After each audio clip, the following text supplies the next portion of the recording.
Hello and welcome to the second episode of Firefight. I'm your host David, and in this episode we see 20 Tactical Marines from the Wordbearers take on the 20 Imperial Fist Tactical Marines from the previous episode. Now there's loads of bolter fire in this one. Let's just quickly remind ourselves of the composition of each unit. Both tact squads are armed identically. 19 Marines with bolt pistol, bolt gun and close combat weapon, and the sergeants are armed with power fist, bolt pistol and artificer armour. Now you may have noticed that the Wordbearers have been reinforced by a Land Raider Phobos, and that's equipped with a double sponson las cannons and a twin-linked heavy bolter on the front with power and machine spirit. What we've got here is you have to imagine that the Wordbearers have just come into the outskirts of this city, and they've disembarked from their Land Raider, and they will fire their bolt pistols and then charge if they can. Now, if the Imperial Fist manage to fend off the Wordbearers, they will then get to fire a few of the Legion in their next turn, and we'll talk about those decisions as they arise. Now, if you were playing the Wordbearers, you would make sure that your Land Raider or your assault vehicle was as close to the enemy as possible to reduce that charge. At the moment, there is 7 inches between the two. That's mainly for composition reasons, for how I film this, to make sure you guys can see what's going on. And then it's +2 for charge includes close combat. It's through cover rather, so it's a 9-inch charge, which is going to be very hard to get to. But the whole point of this firefight is to see bolter on bolter action, unfettered bolter and bolter action. So we're going to start off with the Wordbearers. They've manoeuvred into position with their Phobos, they've disembarked, and they find themselves fairly close to the Imperial Fist. The decision we have to make here is, do we fire the bolt guns or bolt pistols first, or do we fire the Phobos? Now for me, the bolt pistols are only 12 inches, but the Land Raider has far further range. So to me it makes sense to fire the shorter range first and then the Phobos, and that's what we're going to do. So we've got 20 bolt gun, bolt pistol, very important they can't charge if they fire bolt guns, into the Imperial Fist Marines. Hitting on 3s, 20 dice. Give us a whirl. Oh wow, that's pretty good. So we start off with 20. I'm just going to jot this down so I know exactly what I'm doing when I edit all this together. We've dropped 4, 5, 6. So not bad. So 20 shots, we get 16 hits. That's quite respectable, I think. Sorry, 15. We drop. It was 15, not 16. So we've got 15 hits, which is really good. Strength 4, toughness 4. Marines on Marines is all about 4s, 4s, 4s, 4s, 4s, and 3s. So let's see how we go here. Ooh, wow, that's not amazing. So we get 2, 4 wounds. That was really appalling, wasn't it? 4 wounds, holy hell. I've just dropped a dice, that's very annoying. So, wow, 11 fails to wound, so we get 4. Now 4 armor saves from the Imperial Fists. There we go, kills 1 Marine. So we'll pop this Marine off on the side here. So not an amazing start from the Wordbearers. Let's hope the Phobos can add to the death toll from the Imperial Fists. Start off with a heavy bolter, more shots, similar sort of dice rolls. 3s to hit, twin linked. 1 miss. Twin linked, picks up shot, great news. Strength 5, toughness 4, 3s to wound. That is 2 wounds. And now we need a 3 up armor. Ooh, fists. Drop another Marine from shooting. Now the last cannon, power machine spirit. So it's hitting on ballistic skill. 3s to hit. Failed, it is twin linked. That's a hit, lovely. 2s to wound. That's a wound. Now the Imperial Fists are hunkered down in this building, and they will get a 4-up cover save, which passed. Fantastic news for the Fists. Now we've got snap shooting, twin linked, las cannon, failed, twin linked. Oh, picks up a 6, nice. 2s to wound, and it does wound. Can the Fist make another 4-up save? They fail, excellent. All right, so 3 Fists die from the initial round from the Wordbearers. Not bad shooting. I think to only get 4 wounds from 15 was pretty poor. However, they will soldier on. It's not enough to force a leadership test on the Imperial Fist. And now we're going to the assault phase. The Wordbearers are a 9-inch charge away from the Imperial Fist. Now that is a big charge. Average roll is a 7. Let's see what they can get. Oh, it's a double one. That's not good. All right, so they've tried their best, but it does mean that we get to see a load more bolter fire in the next couple of turns. So it's good news for us, really. Now, before we go any further, I have to retrieve that dice that rolled away from me. So just give me 2 seconds. All right, didn't go as far as I thought it had. It only just got under the desk. Anyway, so we've got our 20 dice back. Now, let's remind ourselves of the shooting from the Imperial Fists. So we know there was 20 in the squad, less 3, we're at 17. And then we'll get rid of the sergeant for the moment because it's easier just to work it out. So there's 16 Marines firing double tap within 12 inches, so that puts us on to 32. And then we times that by 2 for firing Fury of the Legion, and that puts us at 64 bolt gun shots. And the sergeant adds another 2, so we get to 66 bolt gun shots. That's fantastic. But let's remind ourselves of a couple of facts here. The Imperial Fist cannot move if they fire a Fury of the Legion, and then they cannot fire Overwatch in the following turn if they are assaulted by the Word Bearers. But I think in this circumstance, it's better to fire 64 or 66 shots, hitting on 2s, wounding on 4s, than half of that number, and then Overwatch hitting on 6s. So we're going to go with Fury of the Legion. Love a bit of Fury of the Legion. Don't see it enough on the channel. It gets on there every so often, but not all the time. So we have to roll these in batches of 20 3 times. So we'll do it first. First batch, 2s to hit. That was really good. We only failed 2. So from 20, we scored 18 so far. That is amazing. All right, so it's already looking pretty good. We'll now roll another 20. 2s to hit.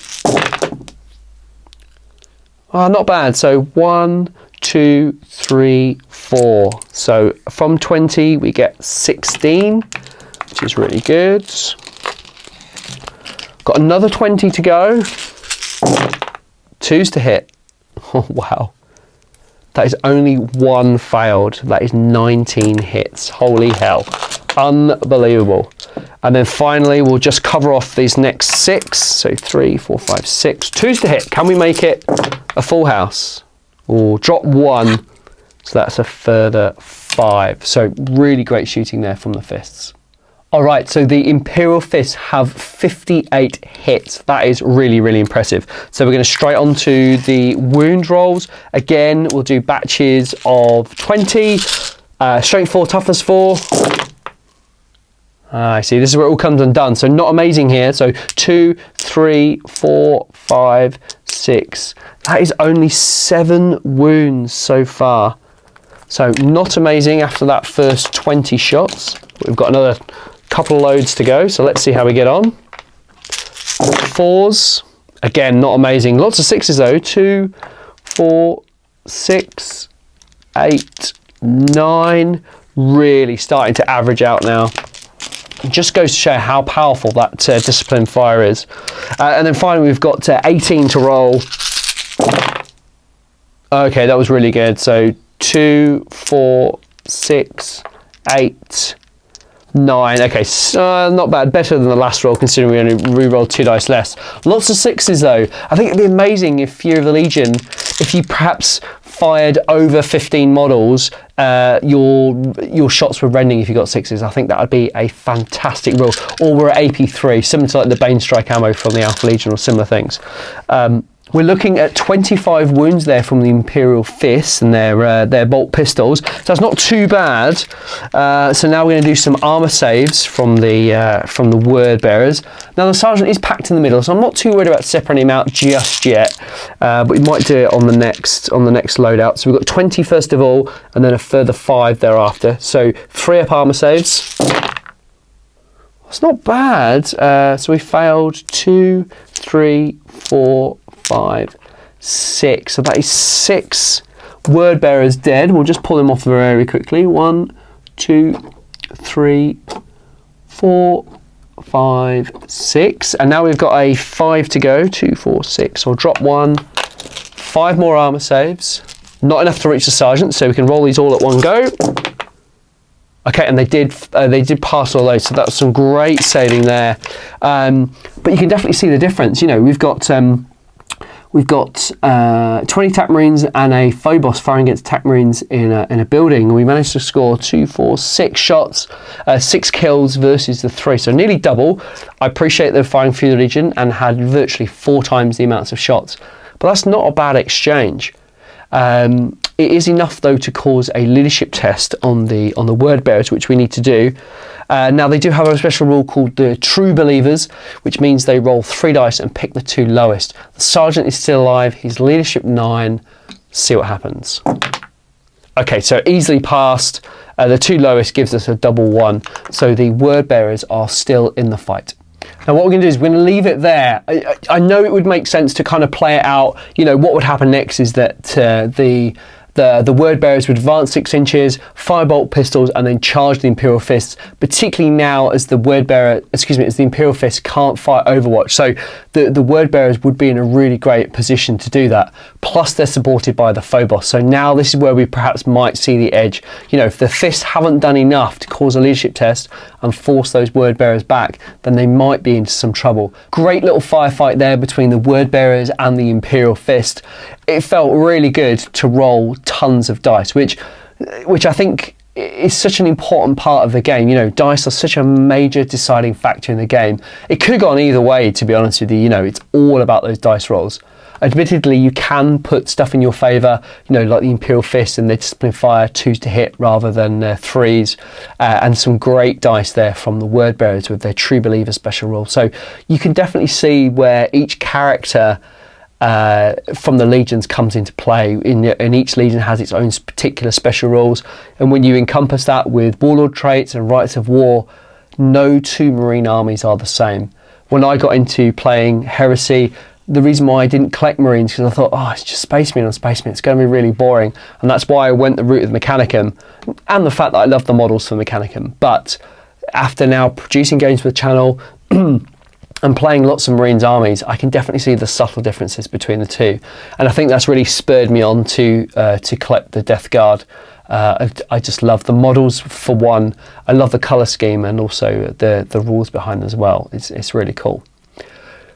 I appreciate we could have delved into this a little bit more. We could have done an advance from the word bearers and a bolt pistol into the tactical marines supported by the Phobos, and then we could have got into a charge. But this firefight is just really about rolling a dice, and I just want to show you that the bolt gun is really overlooked. You know, look at the casualties it's caused. You could argue that a plasma support team would have caused far more casualties, but you run the risk of killing yourself. It's not as much dice, and I really think that the tactical marine needs to make a bit of a comeback into games of Heresy. I think it's been pushed out ever slightly by elite infantry. Destroyers, for one, they've made a bit of a resurgence recently, and big blobs of Terminators and vehicles. So really nice to bring the humble tactical marine back. But also the one thing that we're not seeing here is that this tac marine squad from the Imperial Fist have fended off these word bearers for the time being. That could just be enough to hold on to that objective for another turn, score a point. And if the word bearers do make it into combat with the Imperial Fist, which I'm sure they would do, the dice are very, very similar. It's 3s to hit, sorry, 4s to hit, excuse me, and 4s to wound. So both opponents can be rolling the same sort of dice, and it really is the luck of the dice. Both sergeants are armed identically. You can vary that a little bit by giving the sergeants a power sword, so the striking initiative. But they've both got artificer armor, so you know you've got to bear that in mind. So many decisions to make about when building tactical marines, and it's very rare that you see them in a Phobos or a Spartan. They're generally reserved for more elite troopers and Terminators and Praetors, but 20 tac marines in a Phobos or a Spartan is a really scary prospect, and they can whiz off to different sectors of the battlefield to claim those objectives. Anyway, going on far too much. Bolters is where it's at. I really hope you've enjoyed this.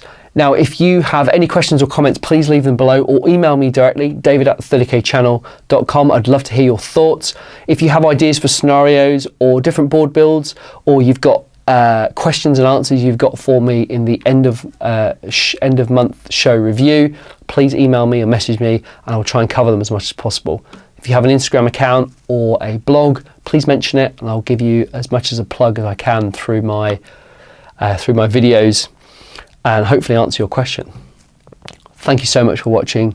I will see you in the next one.